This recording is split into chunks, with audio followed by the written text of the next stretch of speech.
महाराज धीरेन्द्र शास्त्री जी का आगमन 15 तारीख को इस मिनी अयोध्या बड़हलगंज में आने की तैयारी चल रही है और हो सकता है कि लाखों के ऊपर भीड़ उनकी जाए।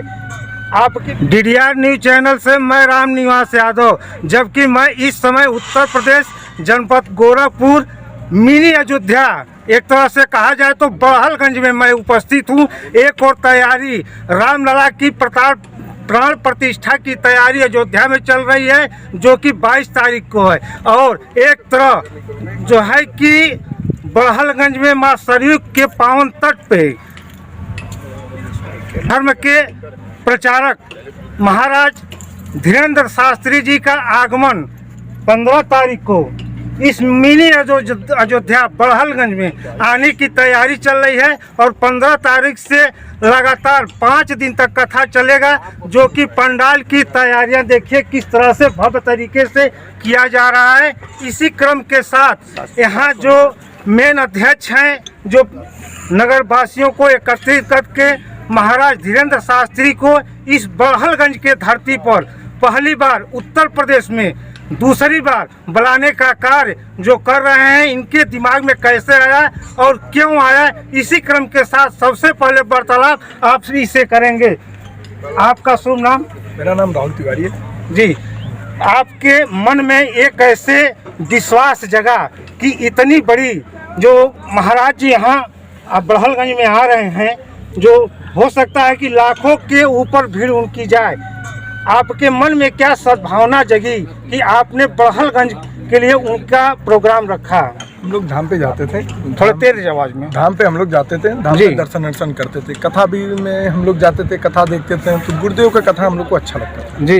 गुरुदेव का कथा जो दिव्य दरबार लगता है, गुरुदेव उसमें जो पीड़ित दुखी लोग आते हैं उसमें अपना लोग बताते हैं गुरुदेव मुझे ये दिक्कत है, जो भी है, तो गुरुदेव का दरबार लगा हमें भी अच्छा लगा। अभी कुछ दिन पहले हम गए थे बिहार और नेपाल में कथा देखने जी, तो हमने भी कथा देखने या कथा सुनने गए थे जी। तो हमने कथा सुना वहाँ पे, फिर देखा हम भी प्रयास करें कथा मिले, तो हमने भी 6 महीने साल भर पहले मेहनत किया, हमें भी कथा मिल गया जी।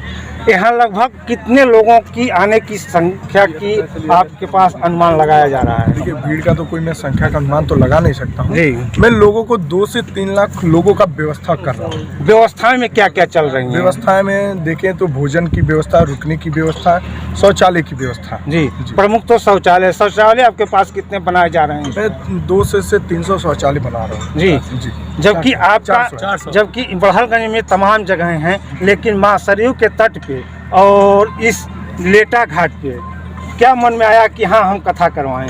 देखिए मां सरयू जी का पावन तट है ये, और ऐसे ही जगह जो प्राचीन माना जाए तो बाबा भोलेनाथ की नगरी में दूसरा स्थान देखा जाए मां सरयू जी का जो तट है, इससे बड़ा कोई भी जगह नहीं जी। आपका नाम? शिवम मिश्रा। यह जो कथा जो चल रही है 15 तारीख से चलेगी, इस पर आपका क्या कहना है? ये बहुत असीम अनुकंपा है गुरु जी की कि वो गोरखपुर की धरती पे पहली बार बड़हलगंज में पधार रहा है जी। और कथा बहुत अच्छी कहते हैं, अच्छे गुरुदेव हमारे। आपका शुभ नाम? अजय सोनी। इस कथा को लेकर आपको क्या कहना है? इस कथा को लेकर यही कहना है कि हिंदू हृदय सम्राट धीरेन्द्र शास्त्री जी महाराज यहाँ पर आगमन हो रहा है। यहाँ पर बहुत लोग उत्सुक हैं कि पूरे उत्तर प्रदेश में दूसरी जगह हम लोग के बड़हलगंज में कथा का आयोजन हो रहा है। इसको लेकर बहुत ही लोग बहुत ही जागरूक और बहुत ही उत्सुक हैं कि कम से कम यहाँ पर महाराज जी का दर्शन प्राप्त होगा सबको। एक तरफ प्रधानमंत्री जी अयोध्या में रामलला की प्राण प्रतिष्ठा की तैयारी कर रहे हैं 22 तारीख को, और एक तरफ बड़हलगंज चिल्लू पार की धरती पे आपका नाम? राहुल तिवारी बड़हलगंज के तट पे जो सनातन धर्म के प्रचारक प्रवर्तक कहा जाए तो धीरेन्द्र शास्त्री जी हैं, जो कि बड़हलगंज में तैयारी लेकर चल रहे हैं। इस पर आपका क्या कहना है? इस पर यही कहना है कि राहुल तिवारी जी के दिमाग में आया कि हम लोग यहाँ पर आयोजन किया जाए, और ये लगभग 6 महीने से इसमें कार्यरत थे और इनका जो भी मनोकामना था वह पूर्ण हुआ और हम लोगों को बाबा के असीम अनुकंपा प्राप्त हुई। जबकि हम बता दें कि 1 साल का अथक प्रयास है उनका। क्या सर? राहुल जी का 1 साल का अथक प्रयास है, जिसकी वजह से माननीय बाबा जी का आगमन प्रोग्राम बड़हलगंज हुआ में जी, बड़हलगंज में हो मिला रहा है। आपका शुभ नाम? अनूप नाम है हमारा जी। और संजय भैया जी हैं, अजय भैया जी हैं, आलोक जी हैं। जी। इन लोगों ने 1 साल से लगातार प्रयास किया है, लगातार।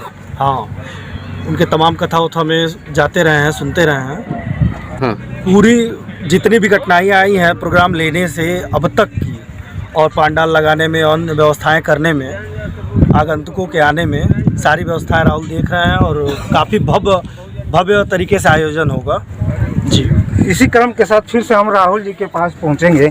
राहुल जी, इस कार्यक्रम को लेकर आपके सामने बहुत सारी कठिनाइयां आई होंगी।